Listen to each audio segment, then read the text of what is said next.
One morning, Henry was feeling very sorry for himself. Sometimes he could pull trains, but sometimes he felt he had no strength at all. I suffered dreadfully and no one cares. Rubbish, Henry, snorted James. You don't work hard enough.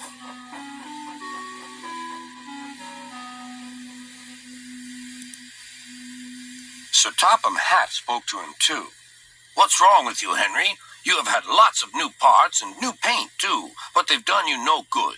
If we can't make you better, we must get another engine instead of you to do the work. This made Henry, his driver, and fireman very sad. Sir Topham Hatt was waiting when Henry came to the platform. He had taken off his hat and coat and put on overalls.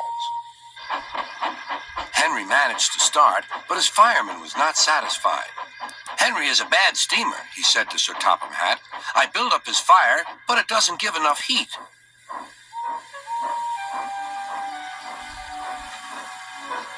Henry tried very hard, but it was no good.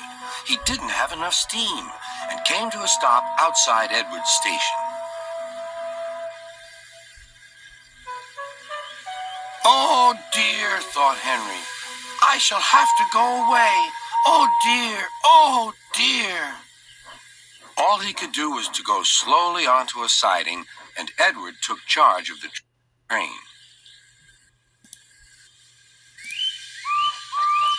Sir Topham Hatt and the fireman went on discussing Henry's troubles. What do you think is wrong, fireman? Asked Sir Topham Hatt. Excuse me, sir, he answered, but the fact is the coal is wrong. We've had a poor lot lately, and today it's worse. The other engines can manage. They have big fireboxes. Henry's is small and can't make the heat.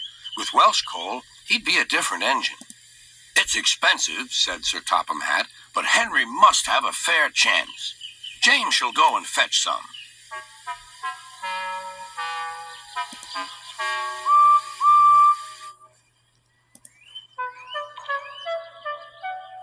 When the Welsh coal came, Henry's driver and fireman were excited.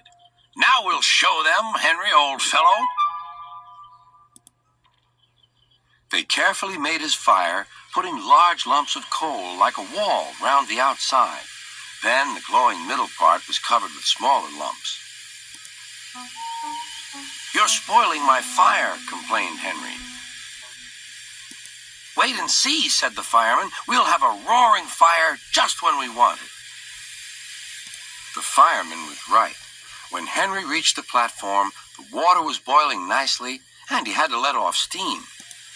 How are you, Henry?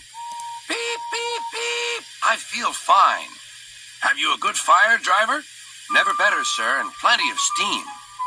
No record breaking, warned Sir Topham Hatt. Don't push him too hard. Henry won't need pushing, sir. I'll have to hold him back.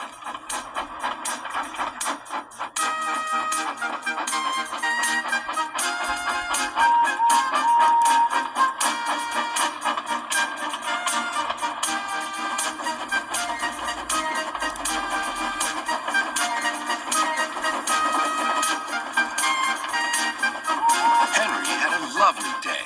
He had never felt so well in his life. He wanted to go fast, but his driver wouldn't let him. Steady, old fellow, he would say. There's plenty of time. They arrived early at the station. Thomas puffed in. Where have you been, lazy bones? Asked Henry. Oh, I can't wait for dawdling tank engines like you. Goodbye. Whoosh, said Thomas to the coaches. Have you ever seen anything like it? Both Annie and Clarabelle agreed that they never had.